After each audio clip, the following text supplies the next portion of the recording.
విధంగా ఈరోజు ప్రజలు కూడా ఏ విధంగా ఉన్నారు, ఈరోజు రాజకీయ పరిస్థితులు ఎట్లా ఉన్నాయో ఒకసారి మనందరం కూడా ఆలోచించుకోవాలి.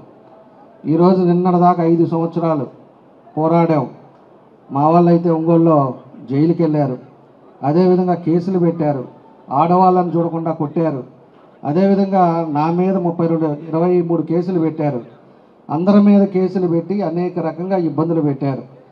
చంద్రబాబు నాయుడు గారి గురించి మాట్లాడారు, పవన్ కళ్యాణ్ గురించి మాట్లాడారు, అందరి గురించి మాట్లాడి ఈరోజు 100 రోజులు అవుతుందో లేదో తెలియదు, కానీ 100 రోజులకే మళ్ళా పార్టీ మారదాం, మళ్ళా మన మీద ఏం కేసులు వస్తాయి, లేకపోతే మళ్ళా మనం నింపుకునేది ఎట్లా అని ఇలాంటి రాజకీయ నాయకులు, ఇలాంటి రాజకీయ వ్యవస్థ ఈరోజు మన రాష్ట్రంలోనే రావటం చాలా దురదృష్టకరం.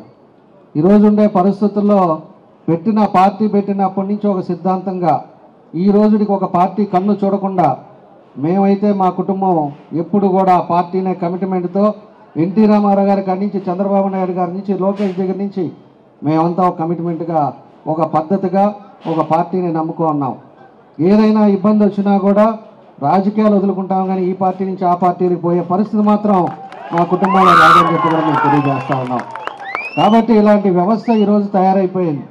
అంటే 4 రోజులు 5 రోజులు కూడా మనోళ్ళు ఉండే పరిస్థితులు కనపట్ల, మళ్ళా అధికారం కావాలి, మళ్ళా వాళ్ళు చేసిన పాపాలన్నీ కూడా మళ్ళా తప్పించుకోవడానికి, వాళ్ళు చేసిన ఏ అయితే అవినీతి ఉన్నాయో అవన్నీ కూడా తప్పించుకోవడానికి ఈరోజు మళ్ళా పార్టీ మారాలని చెప్పేసి ఒక పెద్ద మనిషి తిరుగుతూ ఉన్నాడు. ఇంకా పార్టీలోనే చేరలే. నిన్న మళ్ళా ప్రెస్ మీట్లో అంటున్నాడు, నేను జనసేనలోకి వెళ్తున్నాం, జనసేనలోకి వెళ్ళిన తర్వాత మా కేడర్కి కానీ ఏదైనా ఎమ్మెల్యే అంటే ఎమ్మెల్యేనే, మా వాళ్ళకి ఏదైనా ఇబ్బంది జరిగితే నేను అధిష్టానికి కంప్లైంట్ చేస్తానంటాడు. అంటే అప్పుడే స్టార్ట్ చేశాడు. అంటే జిల్లాని గెలికి వైఎస్ఆర్ పార్టీలో జిల్లాని సర్వనాశనం చేశాడు. ఈ పెద్ద మనిషే ఒకసారి అన్నాడు, తెలుగుదేశం పార్టీ అనేదే లేకుండా చేస్తా జిల్లాలో అన్న పెద్ద మనిషి ఈరోజు ఆ వైఎస్ఆర్ పార్టీని కూడా వదిలేసి ఈరోజు ఆయన దిక్కు దివానా లేకుండా ఈరోజు జనసేన పార్టీలో ఆయన మోపుడు కడుక్కోవటానికి ఈరోజు వైఎస్ఆర్ పార్టీలో చేరుతూ ఉన్నాడు. నేను తెలియజేస్తున్నా, వైఎస్ఆర్ పార్టీలో నుంచి ఆయన వచ్చినా ఏం జరిగేది అనేది ఆయన వ్యక్తిగత విషయాలు. జనసేనలో మేము ఎన్నికలప్పుడు కానీ అంతకుముందు కానీ తిరిగి క్యాంపెయినింగ్ చేసిన వాళ్ళు ఉన్నారు. తెలుగుదేశం పార్టీలో డోర్ టు డోర్ క్యాంపెయినింగ్ చేసిన వాళ్ళు, మాతో పాటు తిరిగి ఎలక్షన్కి కష్టపడ్డ వాళ్ళు ఉన్నారు. ఎంతోమంది కేసుల్లో ఇబ్బందులు పడి ఉన్నారు. కాబట్టి మేము వాళ్ళందరికీ ఏం చేయాలనేది కూడా తప్పకుండా కూడా రాబోయే రోజుల్లో వాళ్ళకి ఇచ్చే గౌరవిస్తాం, వాళ్ళకి అన్ని విధాలుగా ఆదుకోవడానికి ముందుకు తీసుకెళ్తామని చెప్పేసి కూడా ఈ సందర్భంగా తెలియజేస్తున్నా. ఆ పెద్ద మనిషిని కూడా చెప్తున్నా, ఎందుకంటే నేను రాత్రి హైదరాబాద్ నుంచి వచ్చాను, మన వాళ్ళందరూ ఉన్నారు కాబట్టి నేను అది కూడా చెప్తున్నా. నువ్వు మాత్రం ఆ పార్టీలోకి వెళ్ళినా, ఏ పార్టీలో ఉన్నా కేసులు అనేది నిన్ను వదిలిపెట్టాం. నువ్వు ఏదైతే పాపాలు చేశావో, ఎంతమందిని అయితే ఇబ్బంది పెట్టావో, ఏ విధంగా అయితే కేసులు పెట్టి మనుషుల్ని ఇబ్బందులు పెట్టావో అవన్నీ కూడా వదిలిపెట్టేది లేదు. నువ్వు చేసిన అవినీతి పనులు, నీ కొడుకు చేసిన అవినీతి పనులు మొత్తం కూడా తీస్తావు. తీసిన తర్వాతే నువ్వు ఎక్కడికి పోతావో ఆ రోజు పవన్ కళ్యాణ్ గారు ఆ రోజు నిన్ను కాపాడతారా, లేకపోతే ఏం జరిగిద్దో కూడా ఆ రోజు నిజ పాలు వచ్చేటట్టుగా అవి కూడా చూపిస్తామని చెప్పి కూడా మేము తెలియజేస్తూ ఉన్నాం. కాబట్టి ఈరోజు ఉండే పరిస్థితుల్లో నువ్వు ఏ విధంగా వస్తున్నావో, నీ ఎందుకు ఏ పార్టీలు మారి వస్తున్నావో అనేది ఈరోజు జిల్లా ప్రజలందరికీ కూడా తెలుసు, జిల్లాలో అన్ని ప్రాంతం వాళ్ళందరికీ కూడా తెలుసు. కాబట్టి దానికి ఏం చేయాలా, మా వాళ్ళని ఏ విధంగా కాపాడుకోవాలా, మేము ఏ విధంగా రేపు నువ్వు వస్తే ఏ విధంగా చేస్తావు అనేది కూడా ఇక్కడ ఉండే వాళ్ళందరికీ కూడా తెలుసు. దాన్ని ఏం చేయాలనేది కూడా మేము చూసుకునే పరిస్థితులు ముందు కూడా మేము చేస్తామని చెప్పి కూడా మీకు ఈ సందర్భంగా మేము తెలియజేస్తా ఉన్నాం. తర్వాత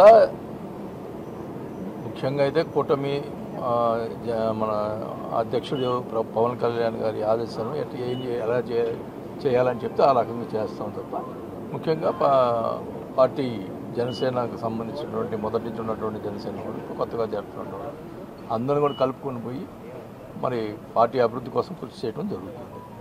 నేను ఒకటి చెప్తా ఉన్నా, నాకు 15 రోజుల క్రితమే ముఖ్యమంత్రి గారికి లెటర్ రాశాను క్లియర్గా, ఇక్కడ ఏదో ఆరోపణలు చేస్తున్నారు, మీరు ఎంక్వైరీ చేసి వెరిఫై చేయండి, నాది నా కొడుకు మీద ఎంక్వైరీ చేసి వెరిఫై చేయండి. అని చెప్పి ముఖ్యమంత్రికే పెట్టాను. పొద్దు గూగుల్ ఎంక్వైరీ చేయి అబ్బాయి తబ్బాయి ఇవన్నీ మాట్లాడితే ఇంకోటి కూడా అన్నాడు, నేను విన్నా, పవన్ కళ్యాణ్ కూడా ఏం చేస్తాడు చూస్తామని. ఏమో అంత అది పనికిరాదు, మంచి పద్ధతి కాదు అది. నేను ఎంక్వైరీ చేయమని చెప్పిన తర్వాత ఈ పొద్దుగూకులు 100 రోజులు అయింది కదా, ఎంక్వైరీ పెట్టవచ్చు కదా, చేయొచ్చు కదా. ముఖ్యమంత్రికే లెటర్ రాసిన, దానికేం ఇదిలే. ఇదేదో కావాలని జనసేనలో పోతున్నాడు ఇదని చెప్పి రెచ్చగొట్టేదానికి ప్రయత్నాలు చేస్తున్నాడు తప్ప ఇదేం లేదు. నేనైతే చెప్తున్నాను, నేను ఎప్పుడు కూడా కాంప్రమైజ్ ఎవరికి కాను, ఇది కూడా చెప్తా ఉన్నా. ఇప్పుడు నేను ఎంక్వైరీ చేయమని చెప్పి నేను ముఖ్యమంత్రికి లెటర్ ఇచ్చిన. నేను జనసేనలో పవన్ కళ్యాణ్ గారి యొక్క ఆయన మొదటి నుంచి కూడా పార్టీ ప్రశ్నించే పార్టీ అని చెప్పారు జనసేన పార్టీ. ఇప్పుడు కూడా ఇప్పుడు జరుగుతున్నటువంటి ఏమన్నా తప్పులు జరిగినా కూడా నేను ప్రశ్నిస్తా. ఈ రకంగా ఇప్పుడు నేను మొన్న క్లియర్గా చెప్పిన, ఏం చెప్పాను, లోకల్గా ఎమ్మెల్యే ఉన్నాడు, ఎమ్మెల్యే ఆయన అధికారం ఉంది, ఆ ప్రజలు ఎన్నుకున్నారు కాబట్టి ఆయన కార్యక్రమం ఆయన చేసుకుంటాడు, మేమేమి చేయము. కాకపోతే మా పార్టీ ఇప్పుడు మీకు జనసేనలో చేరుతున్నాం కాబట్టి జనసేన వాళ్ళకు కూడా ప్రాధాన్యత ఇవ్వమని చెప్పాము. అంత తప్పితే నేనేమైనా మాట్లాడాలా? ఆయన అనవసరంగా ఇప్పుడు మాట్లాడుతూ ఉన్నాడు. అది కూడా దాన్ని కూడా పవన్ కళ్యాణ్ గారికి చెప్పడం జరుగుతుంది. ఈ రకంగా చేయటం అనేది ఇప్పుడు తెలుగుదేశం జనసేన ఉన్నటువంటి ఎమ్మెల్యేగా తెలుగుదేశం పార్టీ వాళ్ళు చేరుతున్నారు. అప్పుడు జనసేన వాళ్ళు కామెంట్ చేయొచ్చా? తెలుగుదేశం వాళ్ళని ఫ్లెక్సీలు ఎవరు కట్టారో నాకు తెలియదు, ఆయన బొమ్మ వేసాడని చెప్పి తీసేయమన్నాడంట. మన సంతోషమే, ఆయన బొమ్మ వద్దు అనుకున్నప్పుడు ఓకే, నో ప్రాబ్లం.